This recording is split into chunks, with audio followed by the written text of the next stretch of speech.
everyone, it's Tina from Vibrant Travel. It's a little chilly here in Orlando today. I woke up to 47 degrees, which is unusual. We're at that time of year here where the weather goes from 80 one day to 47 at night. So never know what you're going to get when you wake up this time of year.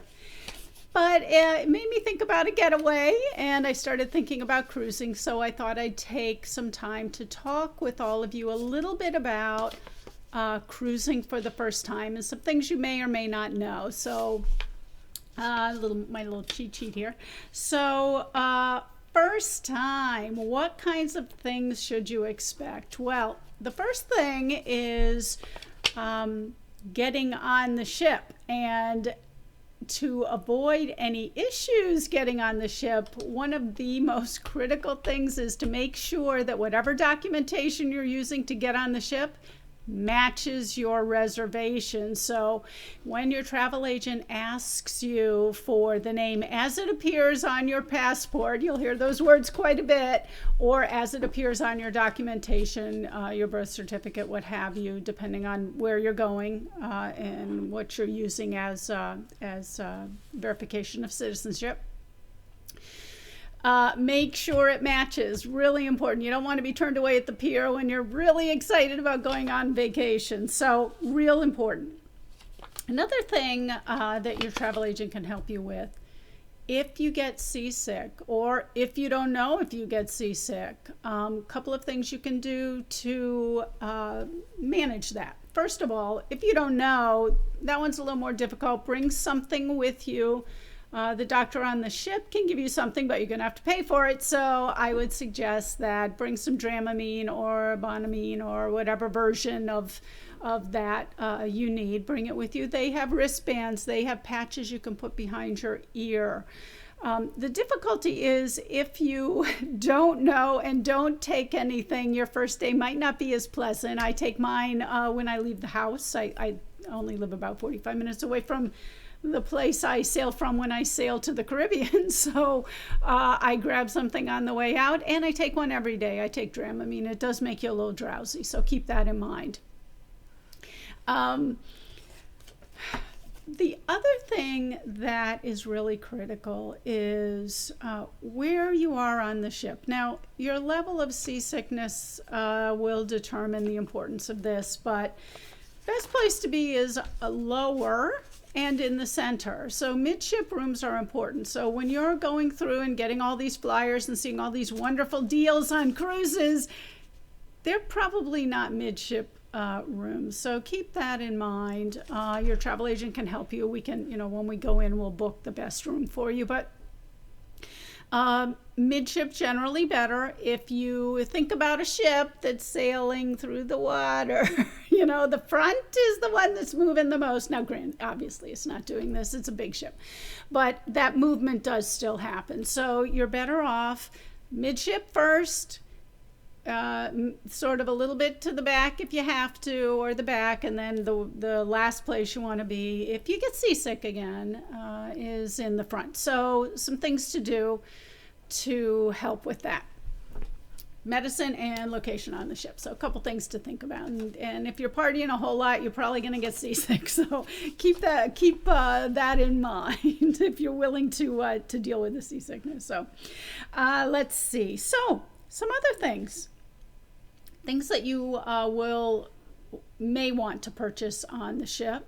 There are beverage packages, so your drinks are not always included. Some are, of course, but if you want cocktails, there are drink packages. They are per person, per day. Everyone in the room has to take it. Now, if you have a young person in the room that's not old enough to drink yet, obviously that person doesn't need to take the drink package with the cocktails in it, but they will need to take a drink package if you plan to do so. So consider that. There are generally fees if you get on one of the ships that has the special rates and they offer you a drink package for free. There will be service charges for those as well. So yes, it is free, but you'll have to pay the service charges, so keep that in mind. I always suggest as well that you prepay your tips. Tips will be put on your portfolio on the ship.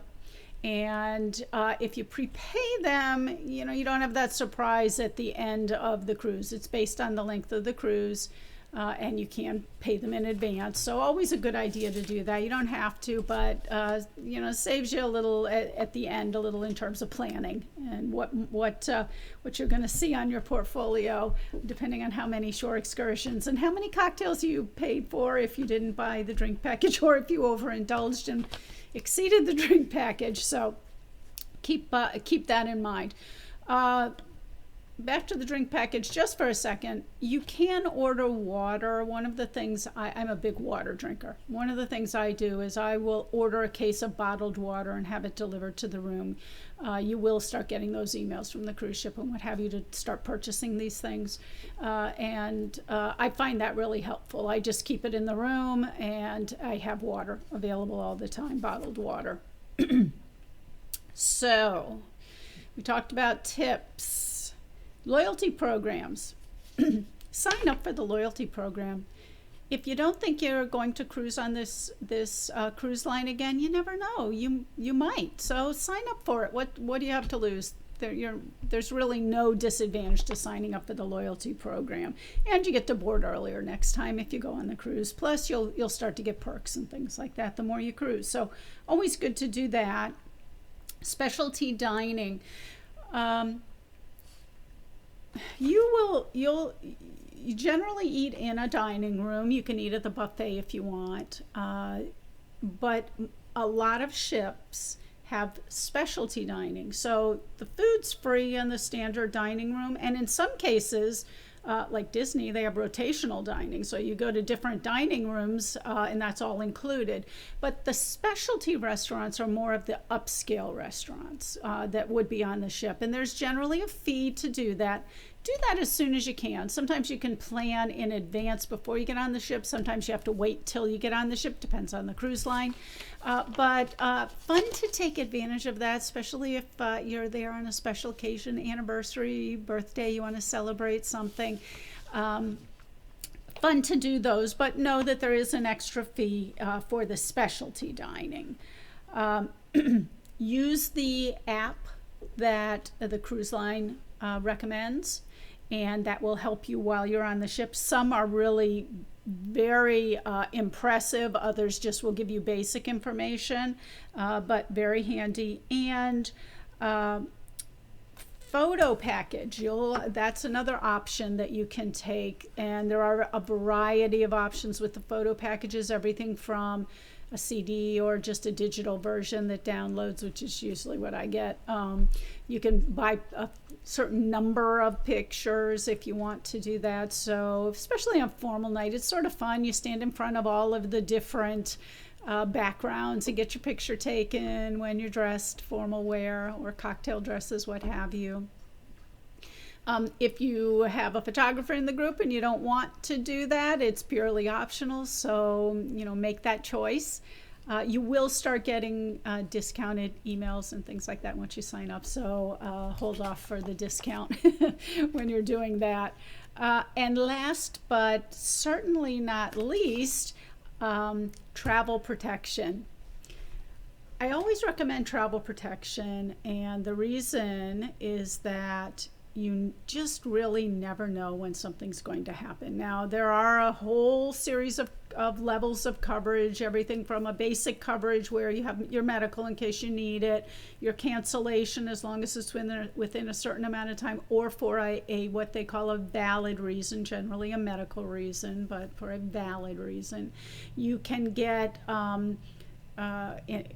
what I'll call enhanced insurance, which allows covered for any reason, sometimes through the cruise line. Generally, that's up to 75% a cruise voucher, whereas third-party insurance may provide you with up to 75% cash back. But each vendor is different. They all offer different things, and my one piece of advice is Ask questions. Call the insurance carrier. Your travel agent is not a licensed insurance agent, and we are not allowed to give you a lot of detail because we are not licensed to do that. So we can give you the basics, but if you have specific questions, definitely contact the agency. Your travel agent can tell you who they purchased through. And a pre-existing condition that varies as well. In some cases it's waived, but there is generally a time frame that you have to purchase it before it is no longer waived. So keep that in mind.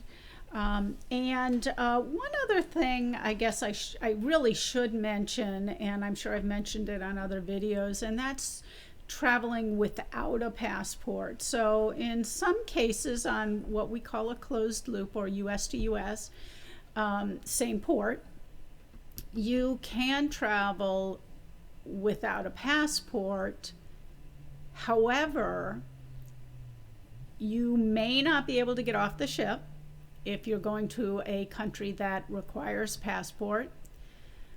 You may find that if you have an issue and have to fly back home, you may not be able to get in the country because you don't have a valid passport to get into the country. So we've got some changes coming this fall. For driver's license, you will need what's called a real ID. So it's a special driver's license, has a little star in the corner. You'll need that to fly anywhere, anytime. So that's going to be important. And when cruising, you'll need that if you need to fly back in, and if you're flying back in from a country that is not U.S. possession, you may not be able to get back in the country. So really, I highly recommend you get a passport. It's the best form of identification. It's good for 10 years. Once you're 16, it's good for 10 years. Children, it's shorter, usually 5 years, I think, a shorter time frame. So really important, and I think I've covered most of the basic things you need to know when you're cruising. And if you want to go on a cruise, give us a call. You know where it is, right down there. But if you want to go on a cruise, give us a call. We can help you. If you've booked a cruise, have fun, relax. And there is so much to do on a cruise ship. You cannot go wrong. And if you get seasick, do what you need to do, and that will take care of you for your cruise. I get seasick, and I love cruising, so it's not going to stop me. It shouldn't stop you. Have a great day, and hopefully it's going to warm up here real soon in Florida, and next time I'll be dressed a little more appropriately for Florida. So great day. Happy travels. Talk with you soon. Bye-bye.